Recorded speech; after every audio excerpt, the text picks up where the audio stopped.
Flying jet fighters from the safety of the ground, the latest in military flight simulators. A breakthrough in telescope design, the Gemini North Observatory looks at the heart of our galaxy. And new life for old masters, digital technology stripping away the patina of time.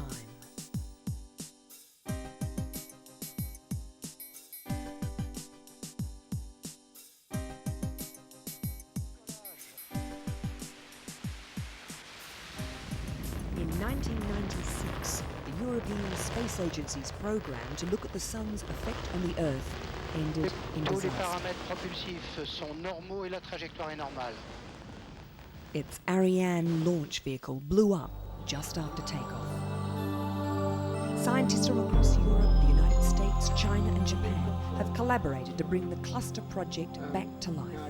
They're seeking a clearer understanding of solar storms and sunspot activity that can play havoc with satellite communications and power grids.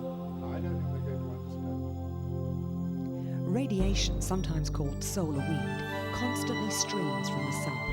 Most of it is deflected by the Earth's magnetic field, but in times of intense sunspot activity, solar radiation can penetrate. Charged particles are able to spiral in through the Earth's magnetic fields near the poles. This is what causes auroras in both northern and southern regions, but sometimes the effect can be more severe. The 4 cluster satellites will be launched together and will move as a group through space to provide a 3-dimensional view of the solar wind and the effect it produces on the Earth's magnetosphere. Construction of the cluster satellites is an exacting process. Without the protection of the Earth's magnetosphere, the solar bombardment will take its toll on the fabric of the spacecraft, which are built to survive in space for at least 2 years.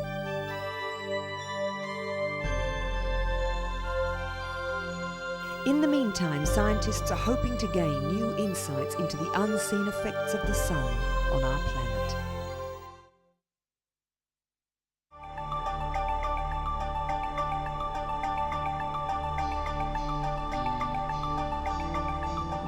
This new robotic submarine is about to undertake a unique mission.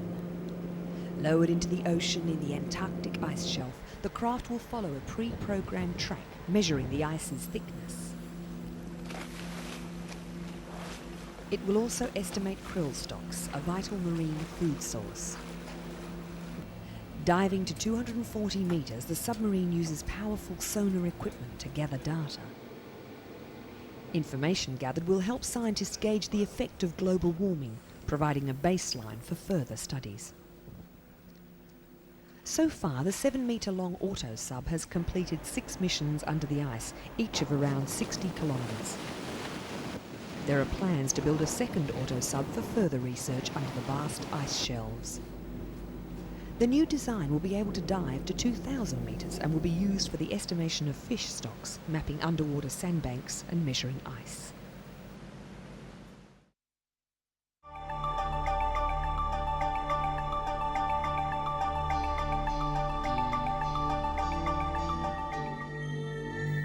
Eight-year-old Artyom Drok is about to undergo surgery. He has a brain tumour the size of a lemon. Without the operation, Artyom would have just 6 months left to live. He was brought to America from his native Ukraine by one of the world's leading neurosurgeons, Dr. Fred Epstein. Artyom's tumour is growing on the brainstem, the place where breathing and heart rate is controlled. The team of surgeons will operate for 7 hours to get the tumour out.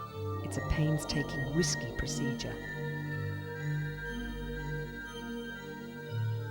Dr. Epstein established the Save a Child Foundation to help children like Artyom undergo life-saving brain surgery not available in their own homelands.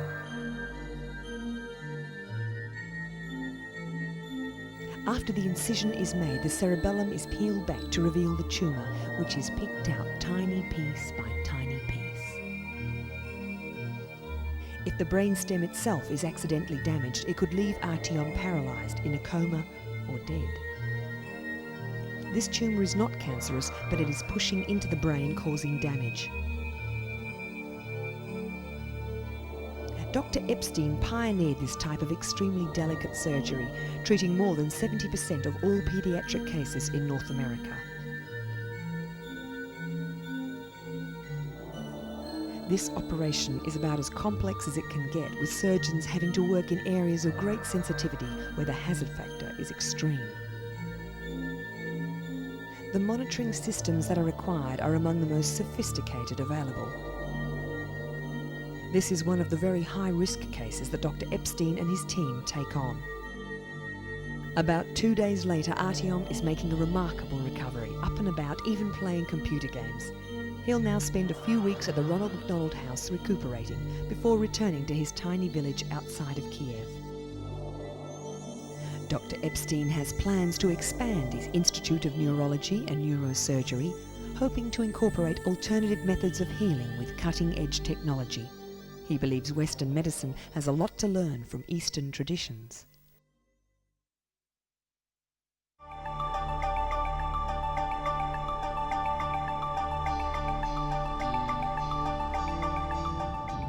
The Hawk Combat Trainer. Go for it. British Air Force pilots will get their first taste of fast jet flying in this aircraft.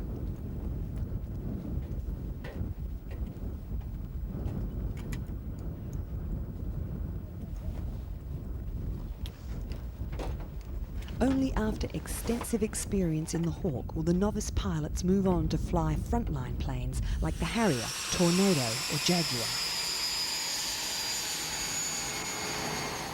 Today, poor weather has grounded flights, frustrating already tight training schedules. But fortunately, the RAF has just acquired a new facility which has led to a breakthrough in pilot training techniques. From the outside, it looks like a large gas cylinder, with some added electronics. Inside, an array of 7 projectors deliver precisely mapped images of the surrounding countryside. Coordination of the visuals and the instrumentation give an accurate impression of piloting the aircraft. 03, Johnny, clipping off. Yeah. Trainees are able to tackle anything that would be expected of them in the air. Okay. That looks fine, that's good. And we're still doing a 9 to left, followed by 9 to left clear, please. Steady 320, and 3 green, 603. A trainee's virtual mission is monitored from the control room, and a controller can put the pilot through a trying set of aerial eventualities. But otherwise, that was quite reasonable. You're at 700 yards now. We'll just run that again. Afterwards, the trainee is debriefed, and the decisions he made in the simulator can be replayed and analysed to gain more from the experience. The new training technique is proving so effective that more complex exercises are being slotted into the simulator's schedule. What I'll do is I'll brake left. You brake left about a second later. Yeah, I'll follow you. The cyberspace training program produces better trained combat pilots at a fraction of the cost and takes the stress off the RAF's ageing fleet of Hawks, many being already over 25 years old.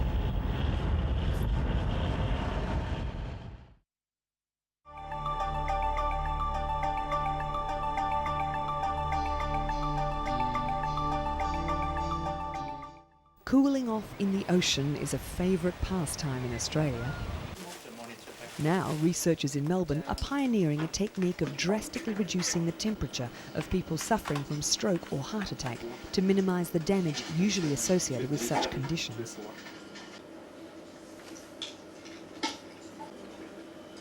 Cooling a patient's core body temperature slows down the stroke process and, during a heart attack, can reduce damage to the heart muscles. Previously, methods for inducing therapeutic hypothermia had been fairly primitive, involving buckets of ice and alcohol rubs. But now, doctors can employ cold therapy during coronary artery procedures on patients still conscious. They're using a revolutionary blood-chilling device called a cooling catheter. The new device cools the blood via a tube inserted into the femoral artery. The cooled blood goes on to cool down the body tissues. At about 33 degrees Celsius, the body's metabolic rate is slowed, reducing potential damage. At Melbourne's St Vincent's Hospital, 6 patients have successfully undergone coronary stenting while the cooling catheter chills their blood.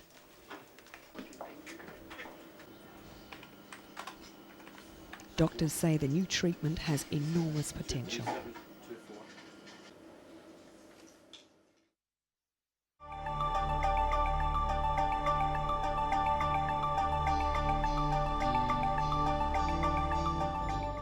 This is the face of Nicholas Hilliard, the 16th century master painter of miniature portraits. Trained as a goldsmith, Hilliard used metal as well as paint to enhance the detail and richness of his paintings. However, over the centuries, the metals have tarnished and the pictures have lost some of their original sparkle. But art conservationists rule out touching up something so small and fine. Tampering with an original is ethically unacceptable. At the Royal College of Art, just up the road from the Victoria and Albert Museum where the Hilliard miniatures are on display, postgraduate student Nick Frayling is attempting to get a clearer view of Hilliard's work. Using images scanned into a computer, he can enlarge detail, accurately modifying colour and light intensity. With this digital repainting, we can appreciate the miniatures as they would have been.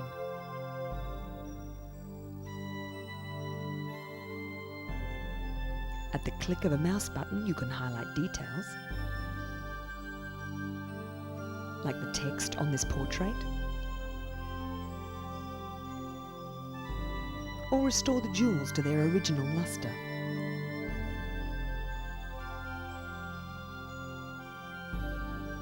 A simulated X-ray view shows immediately where Hilliard used gold or silver in the original painting. The computer can even turn the image around and show what's on the back. These techniques could also help those working on restoring larger canvases.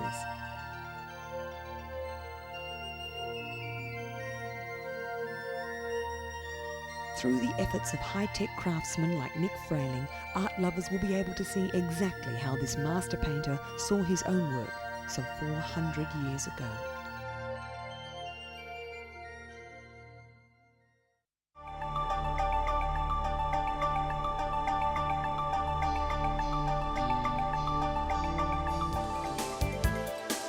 For thousands of years, traditional remedies have been derived from the world around us.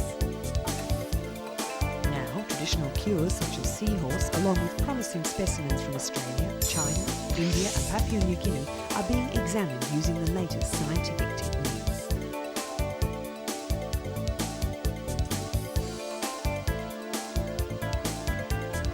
One of the world's most advanced laboratories involved in the search for natural cures is in Brisbane, Australia. Here, at Griffith University, robots screen more than 700,000 compounds a day from plants, insects and marine organisms. It's doing in days what used to take decades, if not centuries. Searching nature's repository of potential pharmaceuticals and looking at the value of biodiversity. As a survival strategy, plants and animals produce a wide variety of compounds that protect them from attack by predators. Some of these compounds are useful in the human body to block or stimulate processes to combat disease or boost immunity. Developing a new pharmaceutical can take 15 years of painstaking research and rigorous testing. It's a high-risk business worth billions of dollars to the international pharmaceutical market. For Professor Ron Quinn, director of the high-security AstraZeneca Research Laboratories, the loss of biodiversity in areas like tropical rainforest could mean the loss of tomorrow's wonder drug. The laboratory doesn't just randomly test samples, The specimens brought in for testing are gathered from remote locations, with field workers often being guided toward particular species by local people with inside knowledge. So far, their research has uncovered a number of promising leads, but that's just the first step. Ahead are years of delicate cross-checking that may or may not yield substances of benefit to medical science. Aspirin, the world's first modern drug and still very much in use throughout the world, was originally derived from the bark of the willow tree. Penicillin came from a type of mold discovered by accident. It was the first in a radically new class of drug, the antibiotics, that would save millions of lives. Examining the world's forests and oceans may eventually lead to a new generation of drugs, providing remedies for as yet incurable diseases.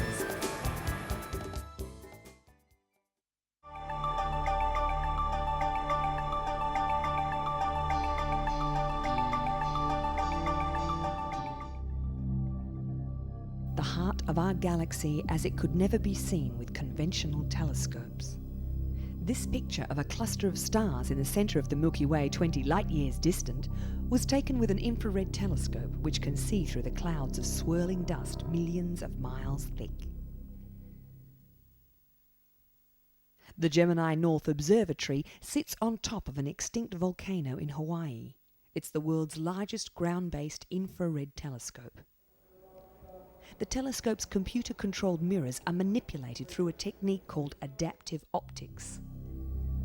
This distant star, known only as IRS-8, appeared as little more than a bright smudge, but using the new technique allows astronomers to isolate and study such stars individually. Distortion due to the Earth's atmosphere has always made viewing stars from ground-based telescopes difficult, but the new methods being pioneered at the Gemini North Telescope are already showing great promise. When Gemini is fully operational, astronomers hope it will give new insights about the origin of the universe.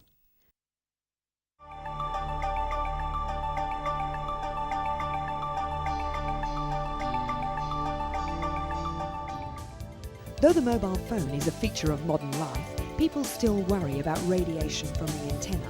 The potential danger of mobile phone radiation has been a topic of fierce debate. Now, a team of Hong Kong scientists has invented a cheap new material which could drastically reduce mobile phone radiation. Dr. Chen Chi-ting of the Hong Kong University demonstrated the material at a news conference in Hong Kong. He gave few details about the material, but said a 10 centimetre square would cost around $2.56 United States dollars. Incorporating it into a mobile handset would add relatively little to the price. The material is about as thick as 4 sheets of paper. The team went to great lengths to demonstrate how transparent many everyday items were to mobile phone radiation. By contrast, their new material reduced transmission rates by as much as 90%. Chen's colleague, Professor Guy Weikun, told reporters that a number of mobile phone manufacturers have approached the team about the invention. 7 out of every 10 people in Hong Kong are believed to own one. Phone manufacturers deny any link between illness and the use of cell phones, but some medical studies have suggested otherwise. A recently released German study drew a connection between cancer of the eye and radio waves through mobile devices. However, another report published by the American Health Foundation gave cell phones a clean bill of health.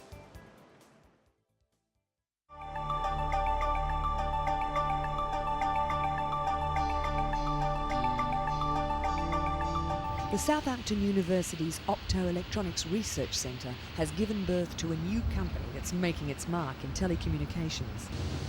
With high-speed voice and data transmissions relying more on optical fibre and less on copper wire, Southampton Photonics, pioneers in many aspects of fibre optics, are finding their services in demand worldwide. This fibre-drawing tower is currently doubling its output every 100 days. The company has created more than 200 skilled jobs in the United Kingdom and is establishing design and production facilities in California.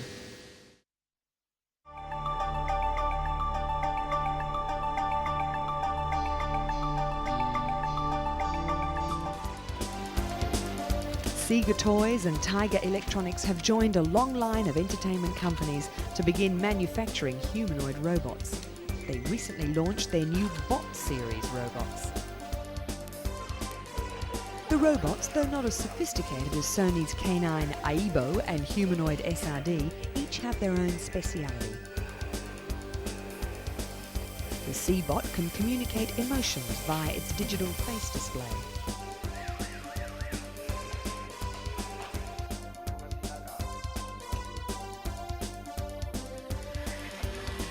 The M-Bot is expected to dance along with music.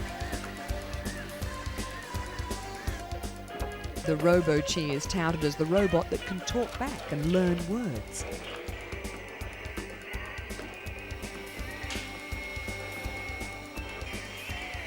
$17 will buy the small M-Bots, while the W-Bot, that can actually walk around and avoid obstacles, should come in around $42.